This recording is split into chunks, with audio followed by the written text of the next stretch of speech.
Hi everyone, welcome back to Almost Normal.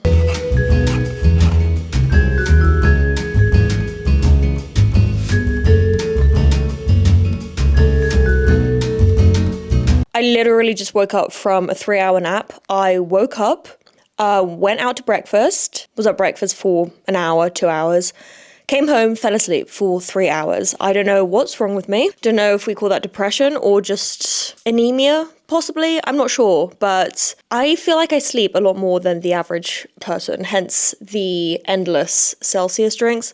By the way, if you haven't tried these are like the new Celsius drinks, Live Fit, orange-sickle flavor, and it's fucking incredible. Also, I feel like the other kind of Celsius always gave me the shakes, and this doesn't for some reason, even though it's bigger and looks scarier and much more like scary energy drink. So I don't know, it just works for me. So I'm drinking one of those at 5:22 p.m. because, my friends, I woke up like an hour ago. You know, I don't really know why sleeping during the day is such an issue. It shouldn't be. If I'm awake for the same amount of hours I would be, but I'm just sleeping through the daytime hours instead of the nighttime hours. Why is that frowned upon? Like, why is it more acceptable to go to bed early and wake up early than it is to go to bed really late and then wake up late? Like, why is that better? If you don't have a 9-to-5 job, like, why is that better? Is that literally just because when we were cavemen, we needed to be up during the sunlight hours because otherwise we didn't have any light, like pre-discovering fire? Like, are we literally just living off of that? Because I feel like I thrive better at nighttime. Like, I am always craving the nighttime, and I don't know why. And I feel like I'm more productive in the nighttime too. Like, the idea of getting dinner and then going home and writing an essay if I need to is just so much more appealing to me than waking up in the morning, having a coffee and writing an essay. I literally cannot do any schoolwork during the day. I just can't do it. I've tried. And I cannot. I simply cannot. My brain is not on. That part of my brain, the essay writing part of my brain, is not switched on until like 6 p.m. It's horrible. I don't know what that is. And I'm 27 years old, so I'm not sure I'm going to find out what that is anytime soon. And I'm like entering my last year of college, and that is still how I function. I am the worst procrastinator in the world. A couple members of my family, of my immediate family, just got diagnosed with ADHD, and I'm starting to wonder if I also have ADHD because of my procrastination issues. I have so many fucking essays and readings that I have to do, and next week is my last week of classes until summer break, and I have so much shit to do. It's not even funny.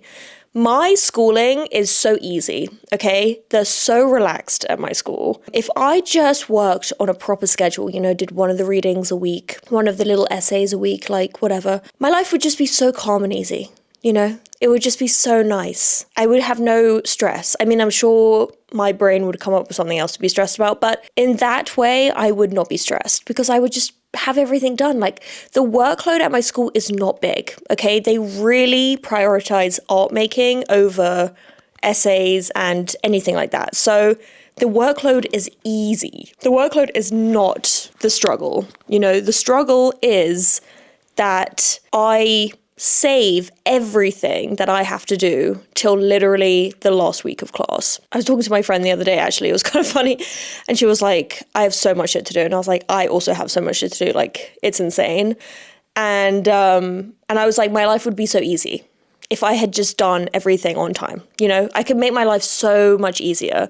And she was like, maybe it's just like, maybe we just do this to try and feel something, to bring some drama into our lives. And I was like, that's so true. Like, you're honestly so on point about that. That might be the reality of my life. Like, I'm just trying to feel something. Don't know why I want to feel this kind of stress.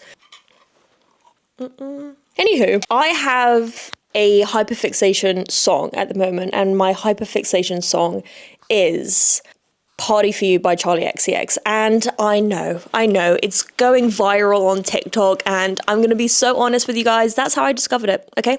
It going viral in the past couple weeks, that's how I discovered the song. I'm not going to sit here and lie to you guys and say, like, I knew that song back when it came out, like 10 years ago, okay? Like, I've always known about that song and I just like rediscovered it on TikTok. Like, no, I had never, ever heard Party For You by Charli XCX ever before. Never before.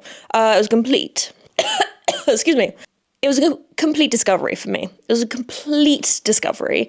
And on TikTok, it sort of went along with this trend where people were describing how that song made them feel, you know, the situation they were in, or the scenario they would find themselves in, and the song would be perfect for the backing track kind of thing. And a lot of them were sort of very nostalgic memories, some good, some bad, you know, probably like 50-50, good and bad.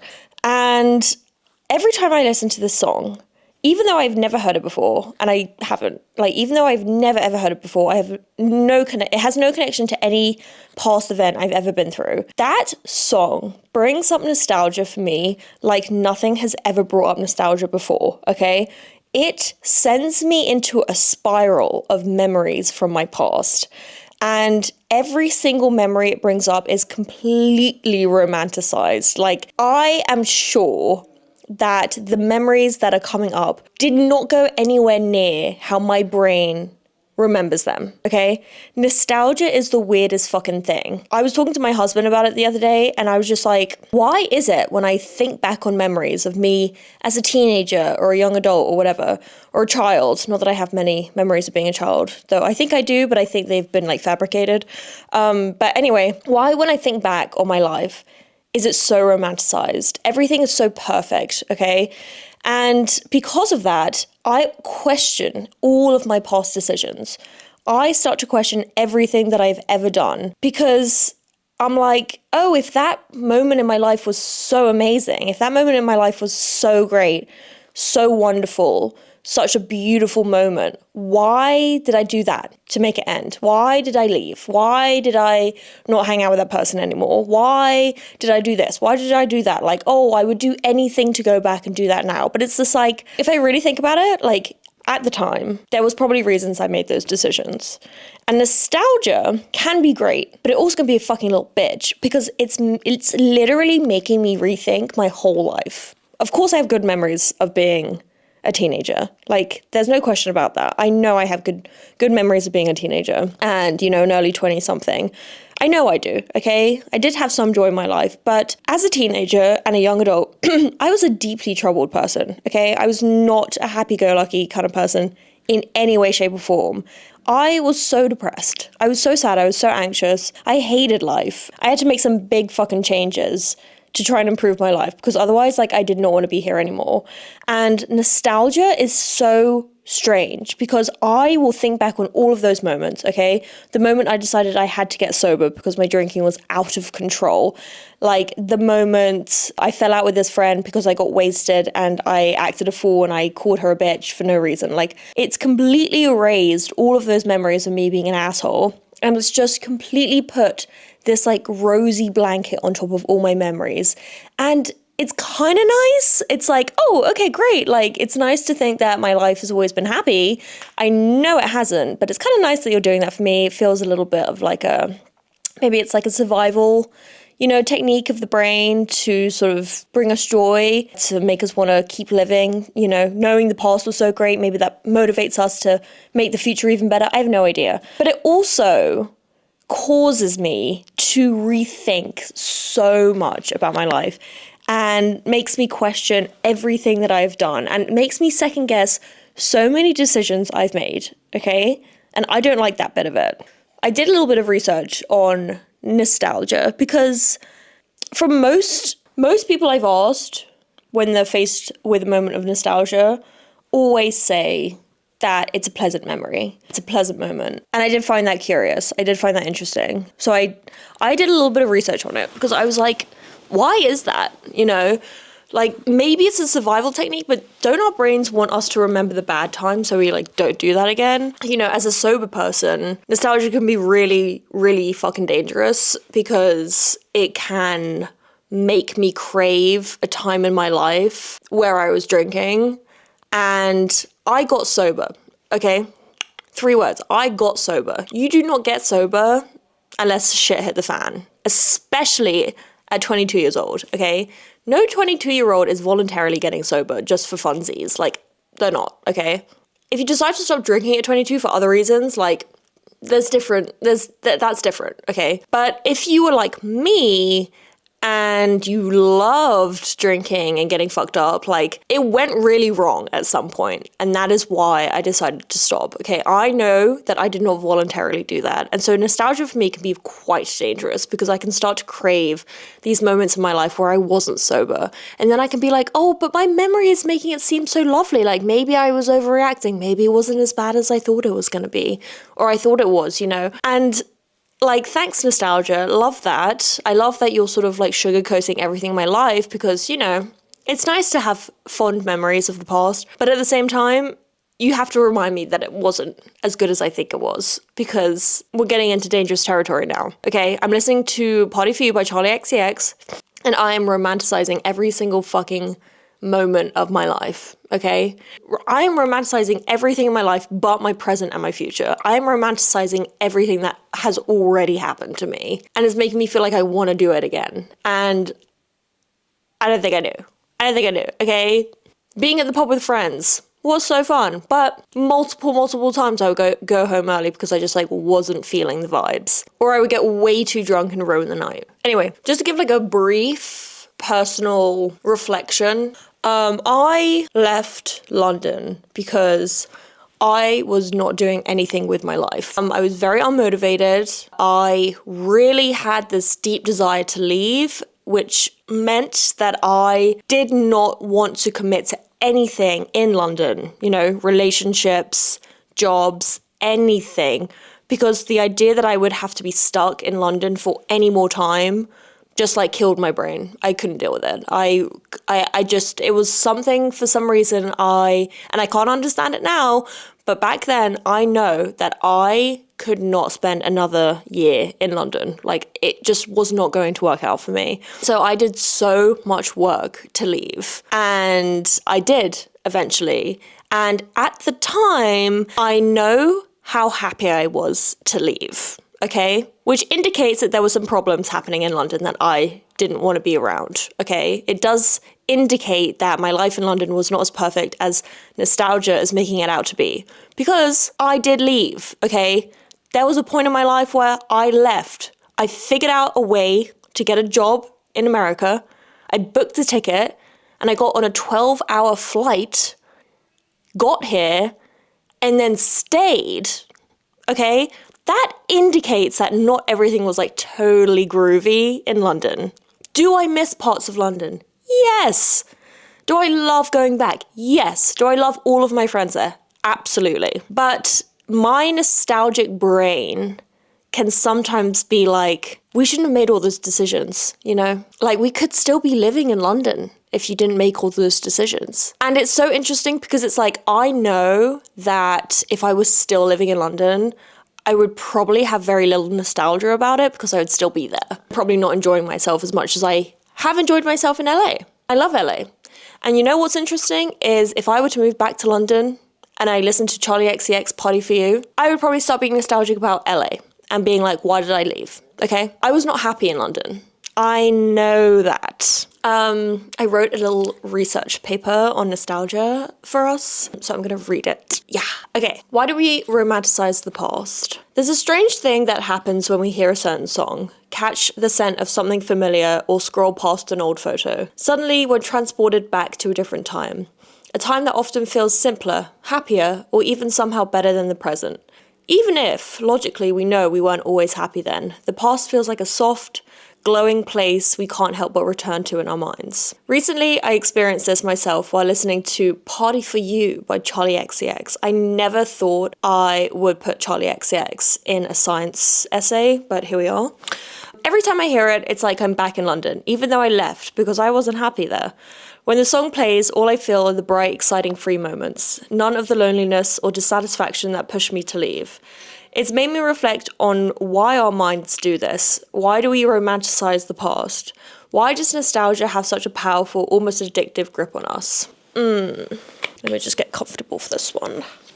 One of the biggest reasons for this is the way our memory works. Unlike a video camera that records exactly how the events happened, Our brain reconstructs memories each time we recall them. This is known as memory reconstruction. Every time we remember something, we're not replaying a perfect version of it. We're rebuilding it from fragments, filling in missing details based on how we currently feel, what we know now, and what we want to believe about ourselves and our past.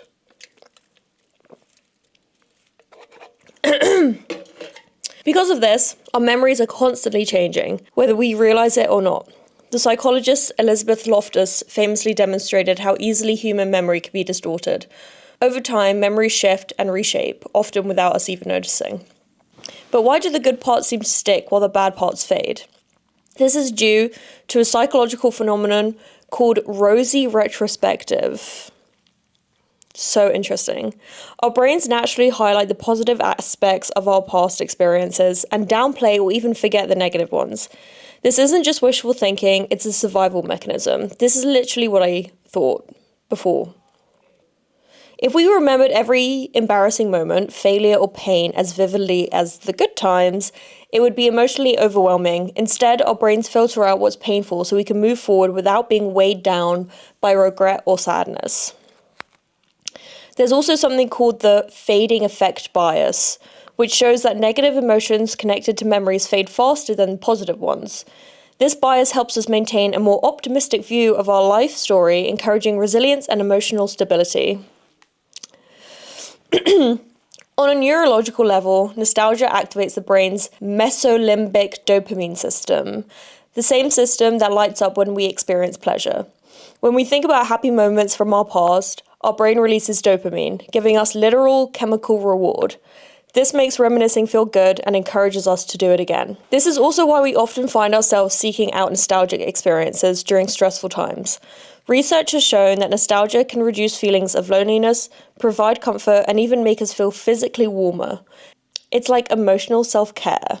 Our brain's way of soothing us when the present feels uncertain. For many people, music is one of the strongest triggers of nostalgia. That's because music doesn't just activate the parts of the brain responsible for hearing, it also engages areas linked to emotion, amygdala and memory hippocampus. There's a reason songs from our adolescence and early adulthood, usually ages 12 to 22, stick with us the most.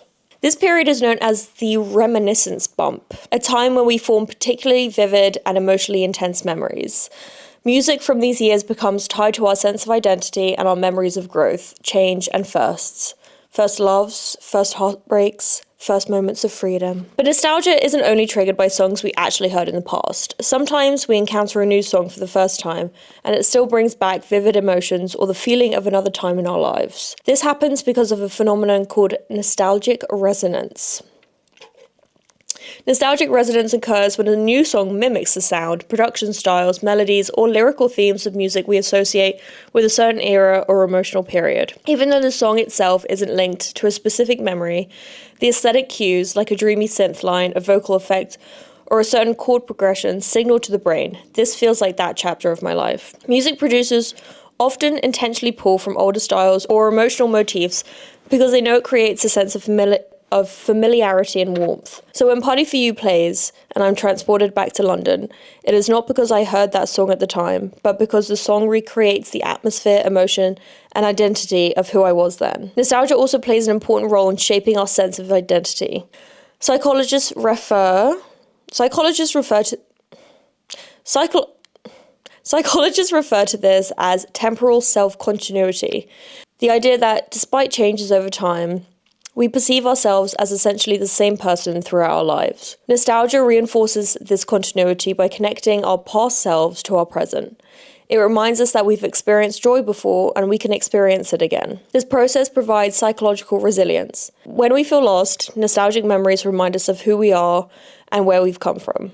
Of course, nostalgia can also make us question our past decisions. This is partly due to hindsight bias, our tendency to believe after the fact that outcomes were predictable and that we should have known better. When we look back through the soft focus lens of nostalgia, the paths not taken can seem more appealing than they did in the moment. We forget the valid reasons we had for making difficult choices. Another reason is that the past feels safe.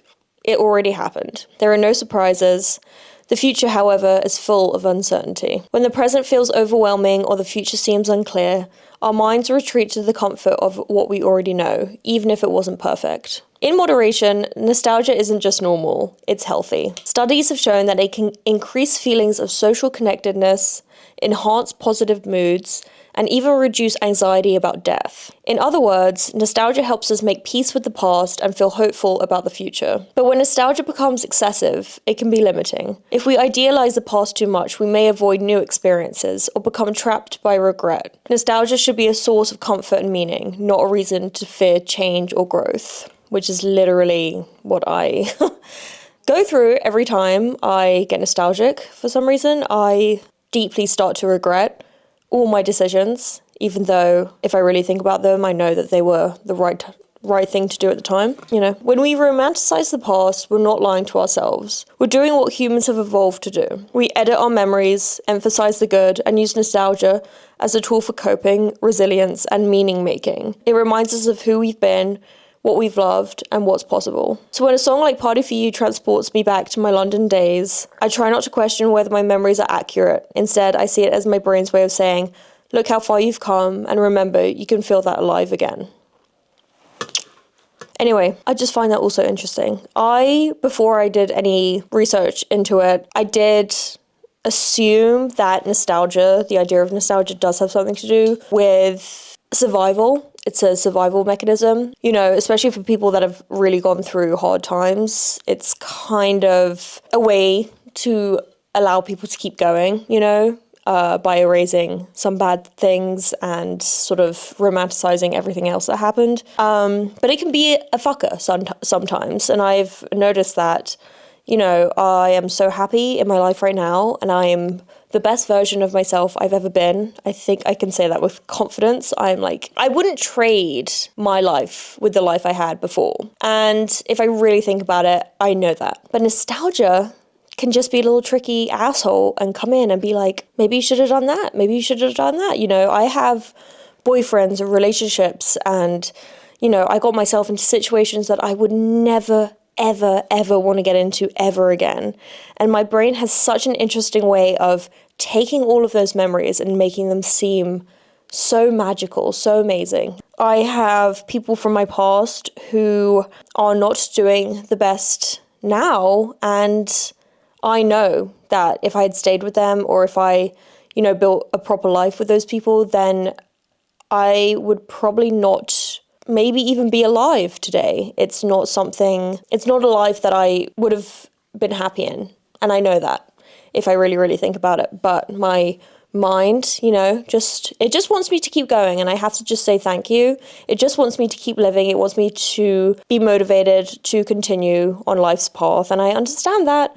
But it can get complicated in my mind, starting to think like, oh, my life could have looked this way if I did that, or why did I do that? If this was already so good, why did I make all these big changes? But I have to remind myself that there was a reason I made big changes.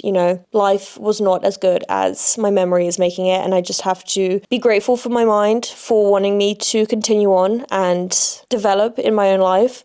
And I have to remind myself that it is a survival technique. My brain is like, you've been happy, you'll be happy again. Even if you're happy now, these great, amazing moments that I'm replaying in your head, you're going to have them again. And I have to remind myself that it is my brain doing something good for me. It's not trying to make me spin out about literally every decision I've ever made about my life. I think researching it was honestly so helpful, because I was definitely spinning out. And I think that's normal. I don't think that's a unique experience that just I experienced. Thinking back on your past and questioning everything, I think that's very human and very normal. But it can get in the way sometimes, it definitely can get in the way sometimes and start to make me feel ungrateful for the things that I have, because nostalgia and all the memories that nostalgia is giving me seem better. But of course, memories are going to seem better than they really were. That is just how our brains work, I think really getting into the science of it was super helpful for me. It's like people that are afraid of flying. once they understand the science behind aeroplanes a little bit more, they sort of become less afraid of flying. I, for one, am terrified of going on the subway because I have claustrophobia. And so every time I get a little bit nervous about getting on the subway, which I do often because I go to London a lot and also New York, I research the science behind the tube stations and all of that, how it was made, how it's not going to collapse on me, how there were very little moments where people got stuck in the tunnels for a long period of time. I have to research escape routes and all of that stuff. But like, honestly, once I do that, once I'm clearer in my head about why these things happen, how these things work, honestly, my anxiety about all of it goes away. Not totally away, but definitely away. And, you know, my brain is trying to help me, but sometimes it does it a little bit wrong. And sometimes I just need to know the facts. I need to know the scientific facts behind things to feel more comfortable and more happy. So yeah, I got really, really into this because I was talking to my husband about it, and you know, we started to look into it a little bit more, and I just found it so interesting, especially Rosy Retrospective. Rosy Retrospective is an amazing name for a band, and I might start a band simply so I can call it Rosy Retrospective. But it's so interesting that your brain literally just makes a highlight reel for you. It's so interesting. It's like, and it's literally a survival mechanism. It's so interesting. You know, I just find it so interesting. I feel like I've been talking a lot today, so I'm probably going to go. But I love you guys so much. And I don't know, I feel like every time I'm struggling with something, it's like good to talk about it. And I love, love, love seeing comments from people who are going through the same thing as I am. It just comforts me to a level I can't really explain. But you know, I'm like sitting in bed and I'm thinking about all these other people, I'm thinking about all my friends and everything, and I'm like, damn, do they yearn for the past as much as I do? Or is that just a me problem? And like, am I yearning for the past for a reason? Like, was my past better than my present? And the answer is yes, everyone does this. Everyone yearns for something that has already happened because it's certain, you know, we know exactly what's going to happen. We know exactly how that goes. And so sometimes certainty feels much more comforting than living in the present, which is very uncertain, and thinking about the future, which is extremely uncertain. So it does make sense. It does make sense. But yeah, I just found myself spinning out the other night being like, oh my God, have I made every error ever in my life? You know, as I sit in like my very happy situation. Yeah. Nostalgia, love you. But also you make me feel ungrateful for things sometimes. And so I just have to remind myself like what you really are. What you really are. You're a coping mechanism. You're a survival technique. And I appreciate that. But I have to remind myself that is what you are. It's not because I made every decision wrong in my life and I should be living a completely different life. That's not it. Okay. Oh my God, I lost my voice. Anyway, I love you guys so much. Also, next episode, or an episode very soon, I want to do a big sister edition. So I want to answer questions that a little sister might ask a big sister. I have a lot of little brothers. I don't have any little sisters, unfortunately. So it's my dream to, you know, pass down some wisdom. I don't know if I have much, but I would love your questions. If you guys have any specific burning questions you want to ask me, please let me know. It could literally be about anything. It could be about relationships, body image, confidence, school, changing your mind, making decisions, not making decisions, regrets, anything. Literally, it could be about literally anything. My favorite, you know, cardigan manufacturer. Like, literally, it could be anything. Life hacks, anything. Anxiety, anything. Literally anything.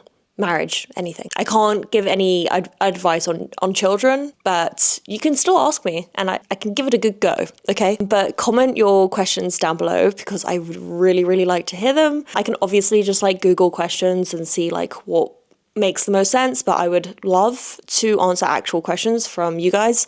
So anyway, comment them down below and I will add them to a little list of questions that I'm going to make. Anyway, I love you guys so much. Don't forget to subscribe, please. It's super helpful to me and you can see anytime I post anything. So yeah, that's great. And anyway, I love you guys so much and I will see you next time. Okay, love you.